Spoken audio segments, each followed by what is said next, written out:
લોકમત ન્યૂઝમાં આપનું સ્વાગત છે। ઝોન 3ના 4 પોલીસ મથક હદ વિસ્તારમાંથી છેલ્લા 2 મહિનામાં ઝડપાયેલા 1,35,00,000થી વધુના વિદેશી દારૂના જથ્થાનો આજે કપુરાઈ વિસ્તારમાં નાશ કરવામાં આવ્યો હતો। ગુજરાતમાં દારૂબંધી હોવા છતાં ગેરકાયદેસર રીતે દારૂની હેરફેર અને વેચાણના બનાવો સામે પોલીસ સતત કડક કાર્યવાહી કરી રહી છે। મકરપુરા, પાણીગેટ, માંજલપુર અને કપુરાઈ પોલીસ સ્ટેશન દ્વારા કુલ 69 ગુનાઓ નોંધવામાં આવ્યા હતા, જેમાંથી જપ્ત કરાયેલ મુદ્દામાલનો નિયમ મુજબ નાશ કરવાની પ્રક્રિયા હાથ ધરાઈ। આ સમગ્ર કામગીરી સંબંધિત વિભાગોના અધિકારીઓ તેમજ ઉચ્ચ પોલીસ અધિકારીઓની હાજરીમાં પારદર્શક રીતે પૂર્ણ કરવામાં આવી હતી। મુદ્દામાલનો કોઈ દુરુપયોગ ન થાય તે માટે સંપૂર્ણ વિડીયોગ્રાફી પણ કરવામાં આવી હતી। પોલીસ અધિકારીઓએ જણાવ્યું હતું કે આવનારા સમયમાં પણ ગેરકાયદેસર પ્રવૃત્તિઓ સામે કડક પગલાં લેવામાં આવશે।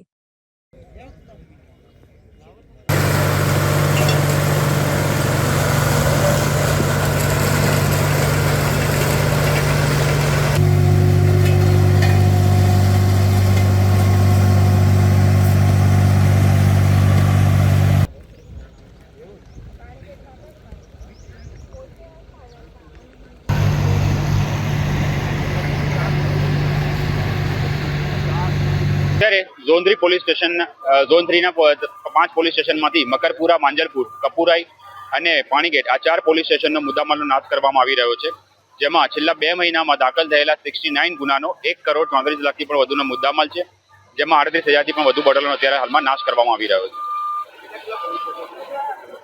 મકરપુરા, માંજલપુર, કપુરાઈ અને પાણીગેટ આ 4 પોલીસ સ્ટેશનનો મુદ્દામાલનો અત્યારે હાલમાં નાશ કરવામાં આવી રહ્યો છે।